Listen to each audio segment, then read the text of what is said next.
kamu berubah. Komunikasi eksternal menurut Suranto AW adalah proses komunikasi antara sebuah organisasi dengan pihak-pihak di luar organisasi atau perusahaan lainnya. Sedangkan juga ada menurut website Public Grants, komunikasi eksternal ini merupakan strategi dari perusahaan untuk menjaga hubungan baik dengan perusahaan atau organisasi lain serta menarik perhatian publik. Sebagaimana yang kita tahu bahwa komunikasi eksternal ini tetap memerlukan sebuah bantuan. Bantuan yang dimaksud ini adalah sebuah kerjasama, lalu partisipasi, serta kepercayaan dari lingkungan sekitarnya. Komunikasi eksternal ini berbeda dengan strategi pemasaran lainnya, karena strategi ini itu berfokus kepada penyampaian nilai dari suatu produk atau layanan kepada orang di luar perusahaan atau yang bisa disebut dengan pemangku kepentingan. Adapun konsep dari komunikasi eksternal, yang pertama ini ada pemangku kepentingan. Pemangku kepentingan yang dimaksud ini seperti investor, lalu juga konsumen, serta klien, media massa, dan lain-lain. Dan kedua ada pesan. Pesan yang disampaikan ini haruslah jelas, lalu juga sesuai dengan tujuan, serta konsisten. Pesan dapat berbentuk atau berupa informasi, produk atau layanan, visi misi, dan juga tanggapan isu-isu terkini. Ketiga ada saluran komunikasi. Perusahaan atau organisasi ini tetap memerlukan sebuah saluran komunikasi untuk menjembatani antara perusahaan atau organisasi kepada pihak luar. Lalu yang keempat ini ada strategi komunikasi. Komunikasi ini yaitu merangkum rencana atau langkah-langkah yang diambil organisasi untuk mencapai tujuan komunikasi dengan pemangku kepentingan. 5. Terakhir yaitu evaluasi dan pengukuran. Fungsi komunikasi eksternal terbagi menjadi 5. Yang pertama adalah pengembangan hubungan komunitas. Komunikasi eksternal berperan sebagai alat komunikasi dan penghubung antara organisasi dan para stakeholder dalam penyampaian berita dan informasi. Yang kedua ada berkomunikasi dan memanfaatkan informasi. Selain menjadi media penyebaran informasi, komunikasi eksternal juga berguna untuk mengumpulkan semua informasi dengan tujuan optimalisasi data. Yang ketiga adalah menciptakan identitas brand. Dalam dunia bisnis, komunikasi eksternal menjadi hal yang umum. Komunikasi eksternal membantu membangun citra brand yang baik di mata para pelanggan. Yang keempat ada optimalisasi jaringan eksternal. Dalam dunia bisnis, komunikasi eksternal berguna untuk mengidentifikasi preferensi pelanggan untuk meningkatkan penjualan dan pelayanan. Di era digital ini, sudah banyak akses platform komunikasi eksternal seperti Instagram, LinkedIn, dan YouTube. Yang terakhir, yang kelima adalah berhubungan baik dengan para pemasok. Komunikasi eksternal yang baik dengan pemasok dapat membangun hubungan bisnis jangka panjang dan menguntungkan kedua belah pihak.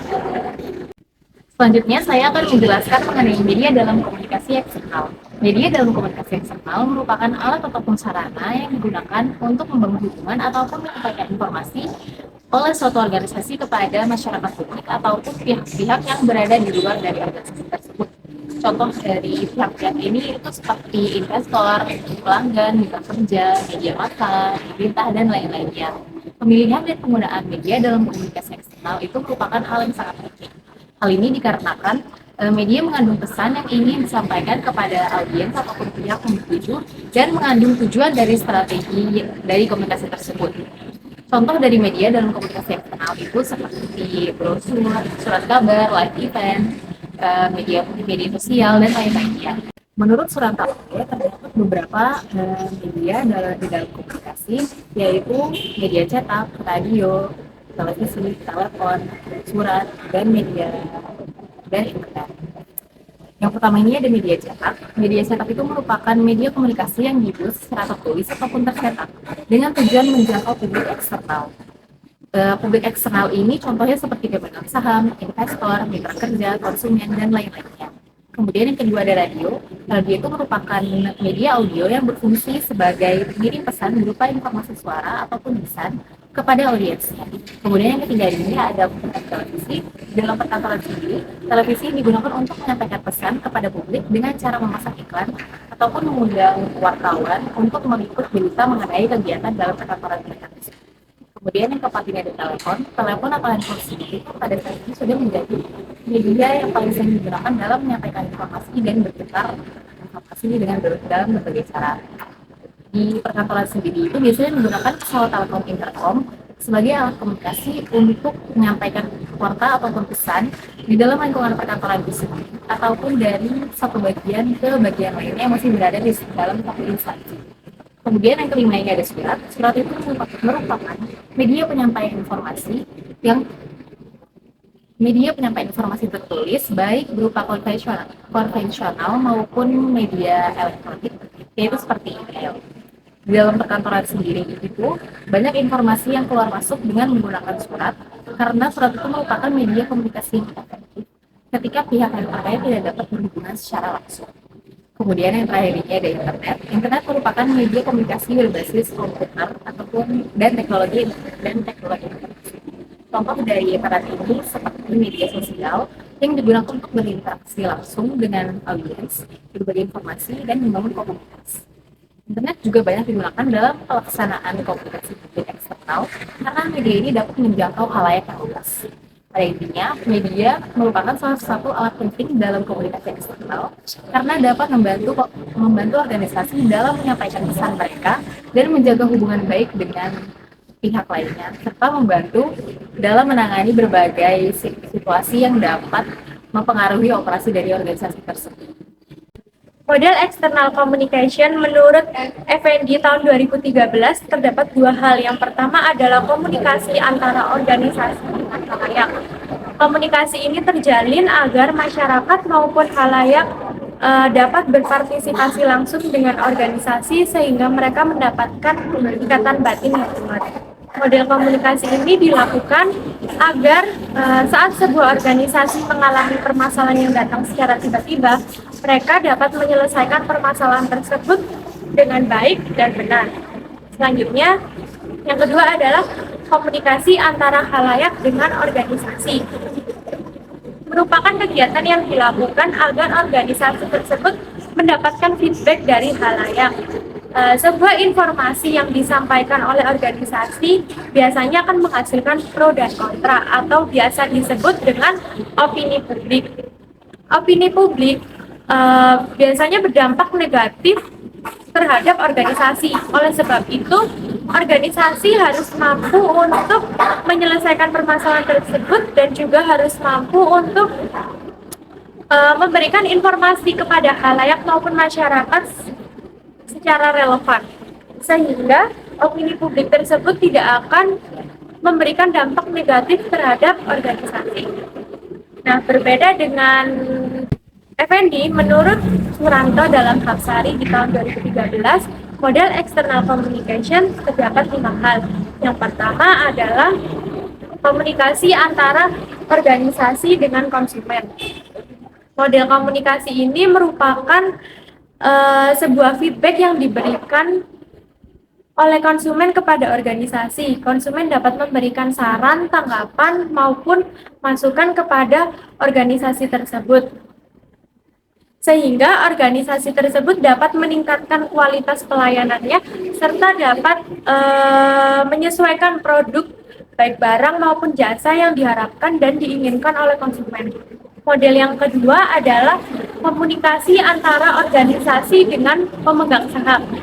Komunikasi ini terjalin agar sebuah organisasi bisa mendapatkan wawasan yang lebih luas dari pemegang saham. Selain itu, organisasi juga dapat mengirimkan laporan neraca keuangan kepada pemegang saham, sehingga pemegang saham dapat mengetahui kondisi keuangan di dalam organisasi tersebut. Selain itu, organisasi ini juga dilakukan agar atau digunakan untuk meningkatkan kinerja di dalam organisasi tersebut. Kemudian model external communication yang ketiga adalah komunikasi antara organisasi dengan masyarakat. Komunikasi ini terjalin agar organisasi dan masyarakat tidak mengalami konflik. Kegiatan yang bisa dilakukan adalah dengan melakukan silaturahmi, kemudian mengundang masyarakat apabila terdapat kegiatan, serta memberikan hiburan kepada masyarakat seperti mengadakan pameran, mengadakan kesenian daerah, serta organisasi juga dapat memberikan beasiswa maupun sponsorship kepada masyarakat untuk meningkatkan keakraban. Model yang keempat adalah komunikasi antara organisasi dengan pemerintah. Komunikasi ini digunakan untuk menjalin hubungan antara pemerintah dan juga organisasi. Kegiatan komunikasi ini bisa dilakukan saat sebuah organisasi membutuhkan izin maupun lisensi bagi organisasinya, serta saat organisasi melakukan pelaporan dan juga pembayaran pajak. Dengan adanya komunikasi ini, organisasi dapat mendapatkan regulasi-regulasi terbaru dari pemerintah, serta organisasi bisa mendapatkan bantuan atau dukungan secara legislatif apabila terjadi sengketa hukum sesuai dengan undang-undang yang berlaku. Kemudian model external communication yang kelima atau yang terakhir adalah komunikasi antara organisasi dengan media. Komunikasi ini dilakukan agar sebuah organisasi dapat melakukan promosi. Kegiatan yang bisa dilakukan adalah dengan melakukan konferensi pers maupun membuat press release. Selain itu, organisasi dan media juga dapat memasang iklan, baik di media cetak seperti televisi dan radio, maupun di media digital, maupun di media online seperti sosial media Instagram. Baik, selanjutnya adalah strategi komunikasi eksternal. Nah, apa yang dimaksud dengan strategi komunikasi eksternal? Strategi komunikasi eksternal merupakan suatu perencanaan dan manajemen dalam komunikasi. Nah, itu meliputi penyampaian pesan yang efektif. Nah, itu bagaimana pesan secara efektif untuk disampaikan dan dapat mudah dipahami oleh khalayak. Nah, tujuan dari strategi komunikasi eksternal adalah untuk mengubah sikap dan perilaku dari khalayak ataupun pihak eksternal dari organisasi kita. Nah, untuk mencapai tujuan tersebut diperlukan langkah-langkah taktis untuk mencapai tujuan tersebut. Nah, dalam buku Fundamental of Public Communication Campaign karya dari Jonathan Matuszewski terdapat 10 langkah strategis yang dapat dilakukan untuk melakukan komunikasi eksternal.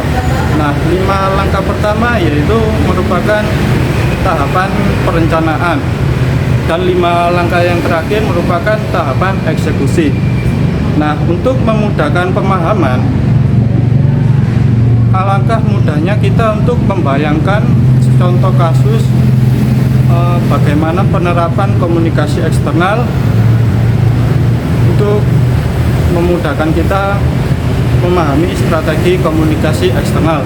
Misalnya kita membayangkan bahwa seperti gambar di samping, yaitu untuk melakukan komunikasi eksternal seperti contohnya yaitu melakukan institusi kepolisian melakukan konferensi pers kepada media pers mengenai pengungkapan sabu seberat 1 ton begitu.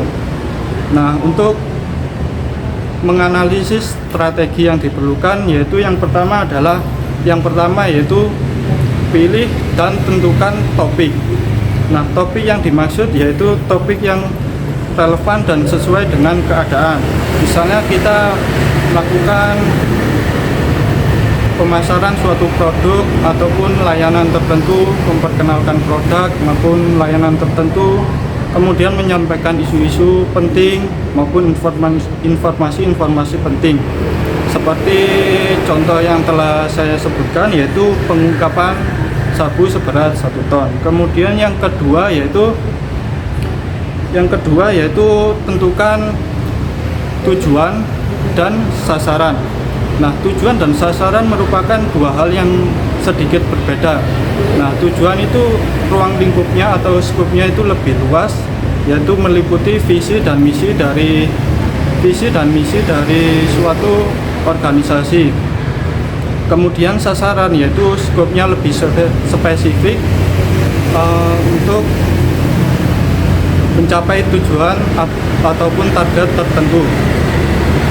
dalam contoh pengungkapan sabu seberat 1 ton misalnya, yaitu visi misinya yaitu untuk melakukan kepolisian melakukan dan melaksanakan visi misinya yaitu melindungi, melayani, yaitu melindungi, mengayomi, dan melayani masyarakat.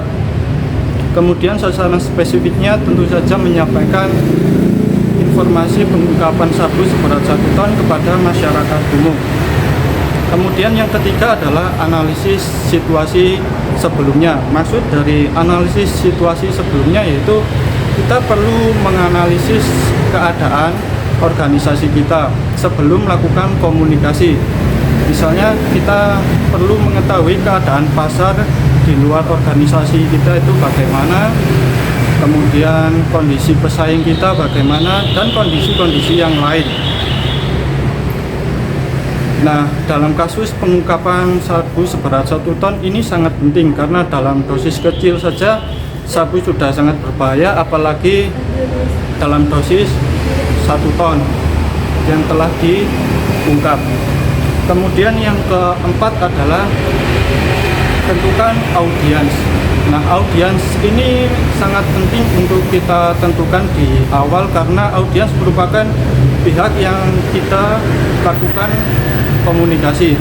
Dalam komunikasi eksternal terdapat berbagai jenis audiens yang dapat kita lakukan komunikasi. Misalnya yang pertama tentu saja dengan masyarakat umum, kemudian dengan pemegang saham, kemudian dengan pemerintah, kemudian dengan media pers misalnya, dan lain sebagainya.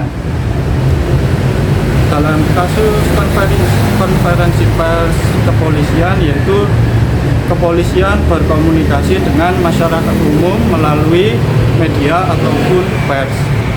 Kemudian yang kelima adalah tetapkan dan pahami waktu dan anggaran. Dalam komunikasi tentu saja kita melakukan pengorbanan. Dibutuhkan suatu pengorbanan tertentu, misalnya pengorbanan tenaga, waktu, dan biaya. Oleh karena itu kita harus memahami dan menentukan waktu yang tepat untuk kita melakukan komunikasi dengan audiens kita. Kemudian 5 tahap yang terakhir yaitu eksekusi, yaitu yang keenam yaitu melakukan pemilihan media yang tepat. Pemilihan media yang tepat sangat bergantung pada preferensi ataupun minat dari audiens kita. Dalam kasus pengungkapan narkoba tersebut dalam konferensi pers, nah itu dilakukan secara face to face, artinya secara langsung tatap muka oleh pihak kepolisian dengan masyarakat umum melalui media ataupun pers.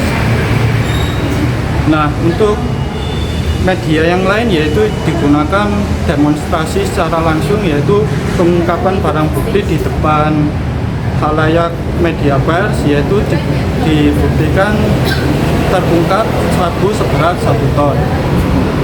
Kemudian yang ketujuh adalah konten pesan. Kembangkan konten pesan yang optimal. Nah, pesan sendiri merupakan core ataupun inti dari komunikasi, yang mana konten sangat penting bagi suatu pihak ataupun institusi dalam melakukan komunikasi. Pesan harus disusun secara matang dan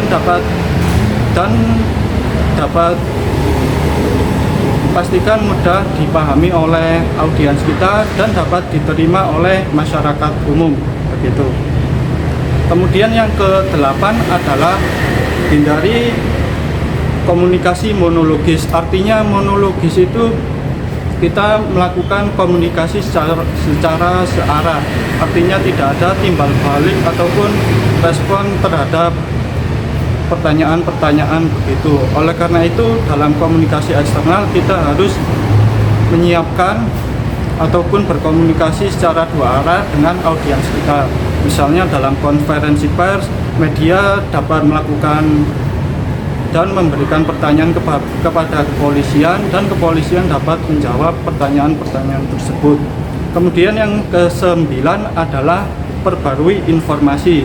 Nah, informasi seiring bertambahnya waktu tentu saja informasi tersebut berubah. Oleh karena itu, pihak komunikator harus selalu mengupdate ataupun memperbarui informasi agar sesuai dan relevan dengan kebutuhan yang sekarang. Misalnya, jika di kemudian hari terdapat perkembangan kasus pengungkapan sabu tersebut, maka harus dilakukan komunikasi secara lanjut, yaitu untuk memperbarui informasi. Kemudian yang terakhir, ke-10 adalah evaluasi secara keseluruhan. Apakah komunikasi eksternal yang telah dilakukan ini telah berjalan sesuai dengan tujuan dan rencana yang telah ditetapkan di awal. Begitu. Jika evaluasi kurang berhasil, maka jika komunikasi dirasa kurang berhasil, maka kita harus memperbaikinya kembali, dan di kemudian hari kita perbaiki agar komunikasi yang kita lakukan dapat berjalan dengan semestinya dan sesuai dengan rencana. Begitu. Selanjutnya saya akan menjelaskan mengenai konsep dari Public Service Communication.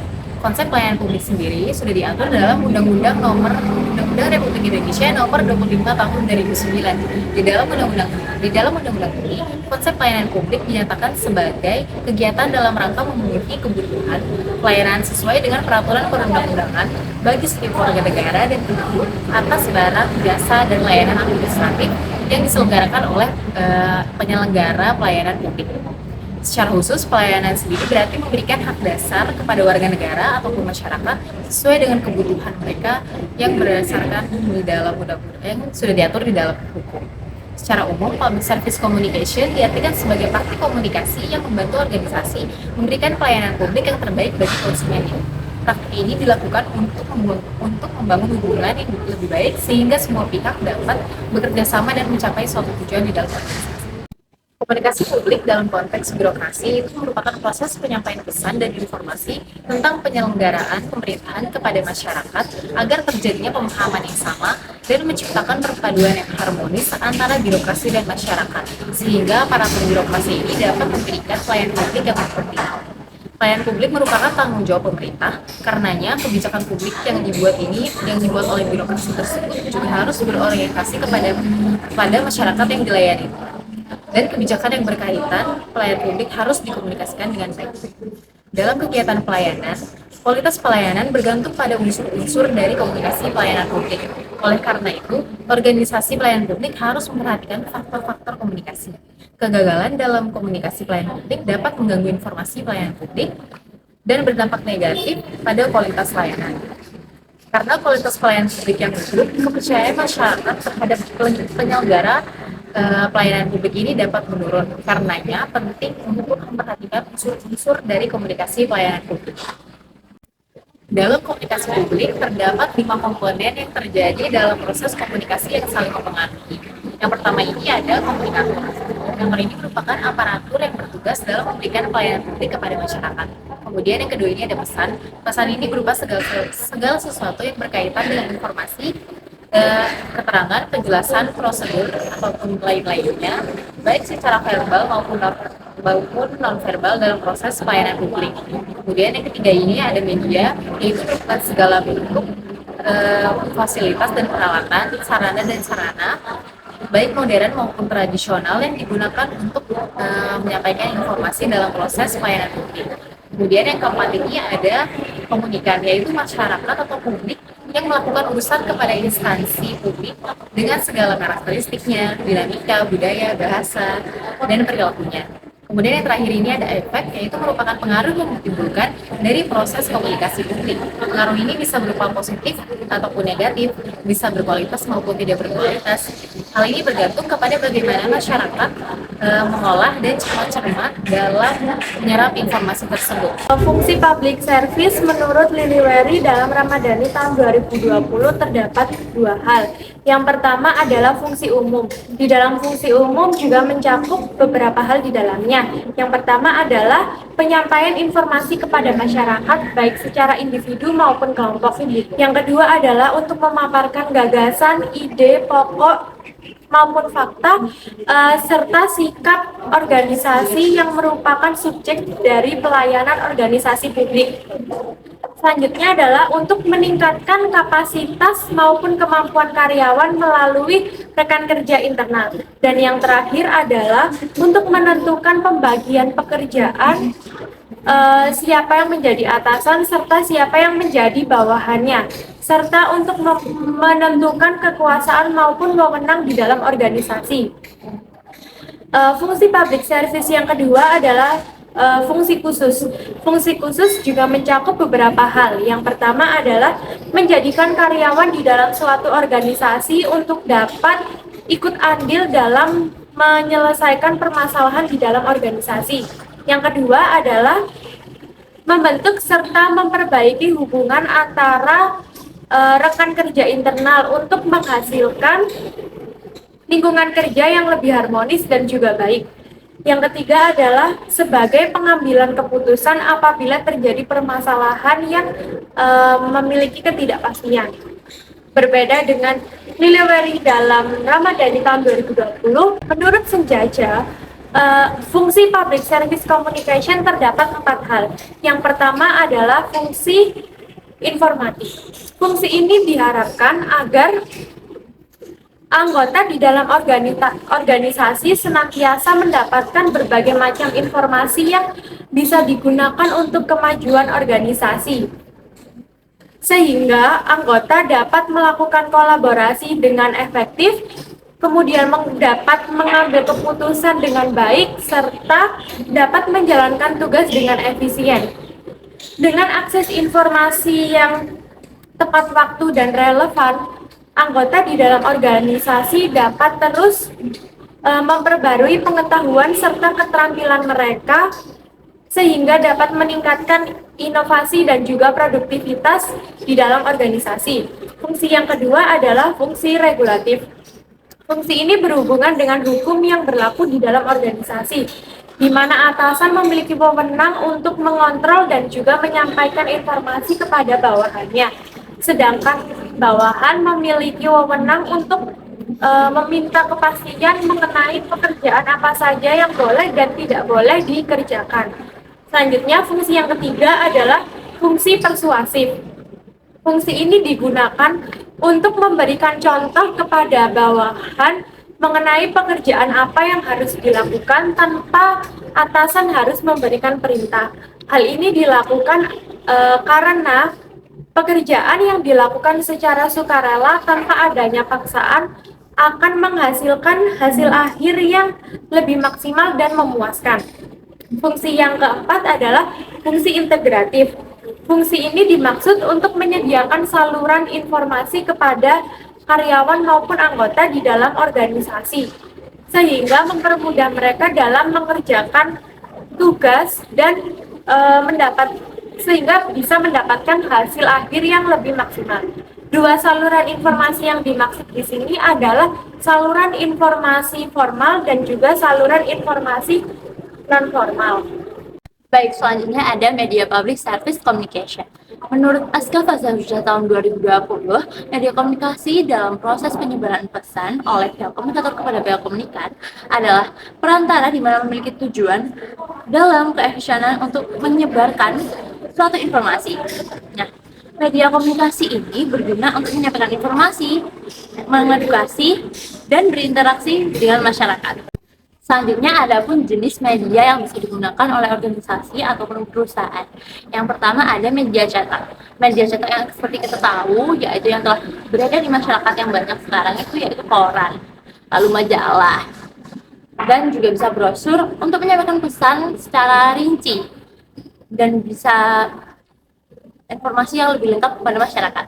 Lalu yang kedua ada media elektronik. Seperti yang kita tahu, media elektronik itu contohnya ada televisi, radio, ataupun billboard elektronik untuk menyampaikan pesan-pesan penting kepada masyarakat.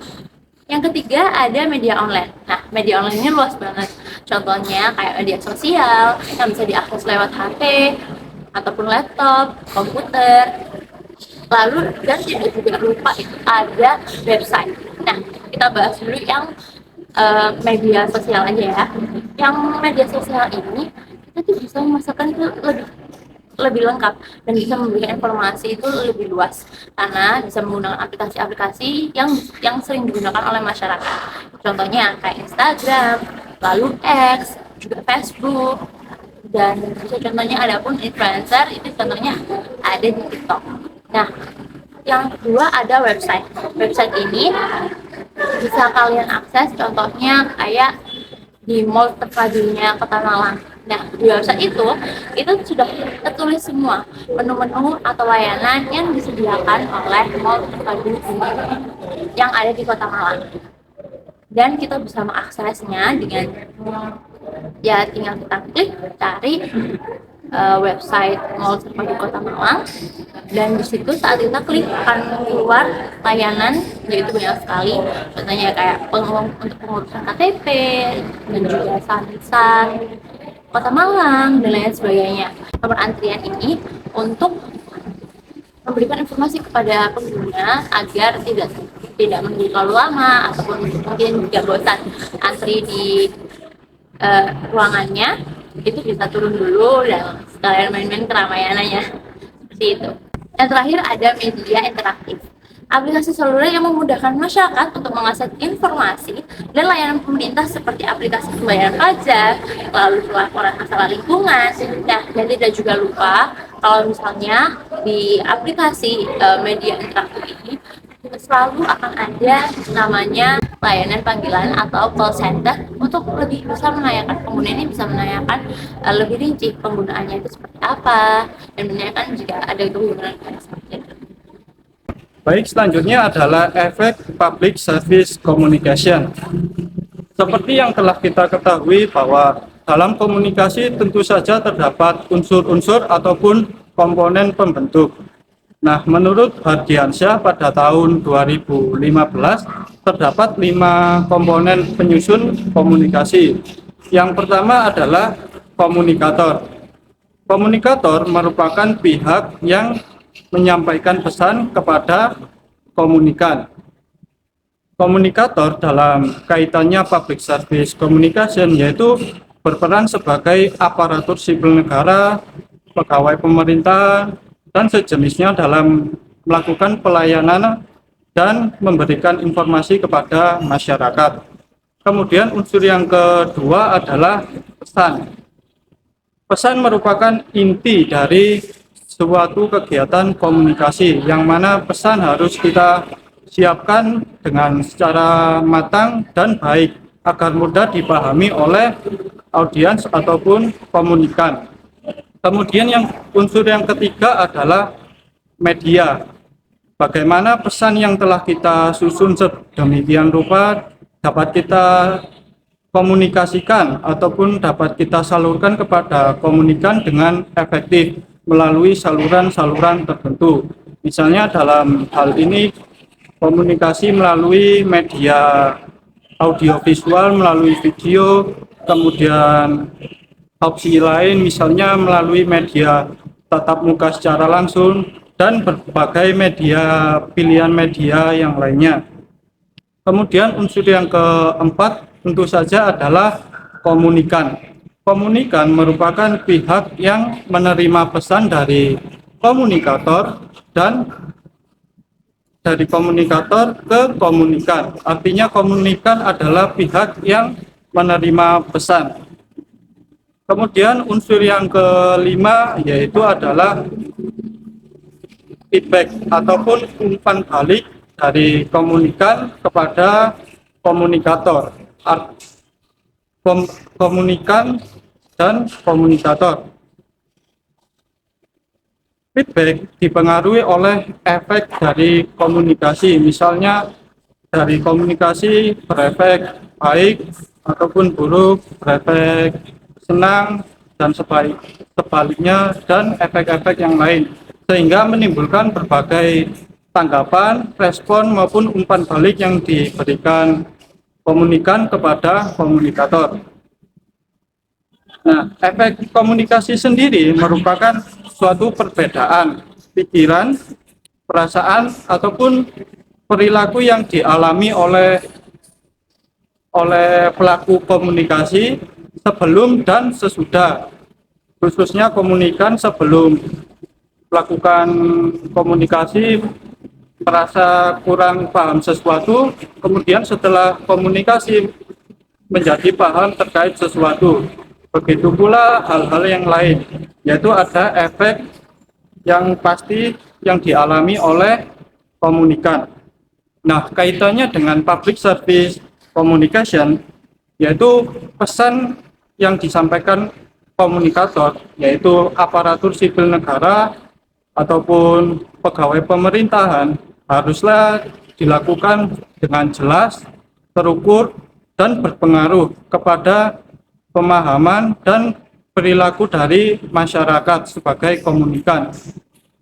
Misalnya dalam hal ini yaitu terdapat suatu iklan layanan masyarakat yaitu terkait dengan kewajiban membayar pajak begitu. Maka dari aparatur harus menyampaikan informasi ataupun pesan secara mudah dan dapat dipahami oleh komunikator, yaitu dan dapat mudah dipahami oleh komunikan, yaitu masyarakat umum. Artinya jika pesan yang disampaikan oleh komunikator aparatur sipil negara terkait kewajiban membayar pajak ini dilakukan oleh masyarakat, maka efek komunikasi yaitu berjalan dengan baik, yaitu artinya berhasil. Nah, efektivitas komunikasi yaitu ditentukan dengan persamaan persepsi ataupun kesamaan pemahaman antara komunikator dengan komunikan. Nah, dalam contoh tadi yaitu persamaan persepsi yaitu antara komunikator sebagai aparatur sipil pemerintah mengajak masyarakat untuk taat pajak dan membayar pajak, kemudian ditanggapi oleh masyarakat dengan kesamaan persepsi yaitu pentingnya membayar pajak dan masyarakat juga ikut melaksanakan pembayaran pajak dan menaati terkait pembayaran pajak itu. Begitu juga dengan hak pilih masyarakat, kemudian hak-hak yang lain gitu. Ya, dilanjutkan oleh teman saya. Dan selanjutnya ada strategi komunikasi layanan publik. Yang pertama adalah menentukan tujuan dari rencana komunikasi dengan mengenali target audiens dan mempersiapkan informasi. Yang kedua adalah merencanakan dan merancang informasi sesuai target audiens. Yang ketiga adalah mempertimbangkan saluran apa yang akan dipakai seperti media sosial, email, dan media tradisional. Yang keempat adalah menyusun strategi pemilihan waktu dan penyampaian yang efektif. Yang kelima, menentukan siapa bertanggung jawab dan mendorong umpan balik dari audiens. Yang keenam adalah mempertimbangkan sumber daya yang ada dan memanfaatkannya apakah sumber daya tersebut efektif. Dan yang terakhir, yang ketujuh, ada mengevaluasi pelaksanaan strategi dengan mengidentifikasi kekuatan dan kelemahan serta membuat penyesuaian untuk efektivitas keberlanjutan. Selanjutnya ada kesimpulan dari strategi komunikasi pelayanan publik. Dengan memberikan pelayanan publik terbaik, kegiatan organisasi akan berjalan lancar dalam mencapai tujuan organisasi. Kemudian, sangat penting adanya komunikasi antara komunikator dengan komunikan, termasuk kesamaan informasi, pengetahuan, sikap, dan tingkah laku. Dan yang terakhir adalah peran komunikasi layanan publik, yaitu membentuk dan memperbaiki hubungan, serta mendorong kemampuan problem solving dan pengambilan keputusan.